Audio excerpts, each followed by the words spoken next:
Kini disomasi, terkuak alasan mantan ART berani sebut Natalie Holzer selingkuh.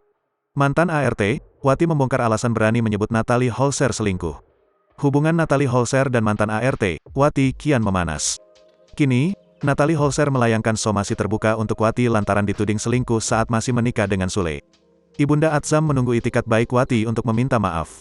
Alasan Wati menuding Natalie Holzer kini pun terungkap. Apa alasannya? Tri Muwarti merupakan mantan asisten rumah tangga Natalie Holzer dan Sule.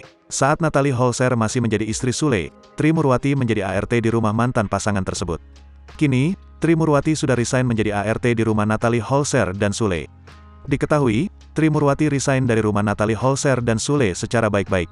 Tidak diketahui alasan Tri Muwarti resign bekerja dari rumah Natalie Holzer. Setelah resign, kini Tri Muwarti sudah mendapat pekerjaan lain. Pekerjaan Tri Muwarti tetap sama, yaitu sebagai ART baru-baru ini. Tri Muwarti menuduh Natalie Holzer telah berselingkuh dari Sule saat menjadi istri sah. Tri Muwarti baru membongkar sekarang, karena ia merasa sakit hati kepada Natalie Holzer. Menurut Tri Muwarti, Natalie Holzer telah menjelekkan dirinya pada bos baru di tempat ia bekerja sekarang.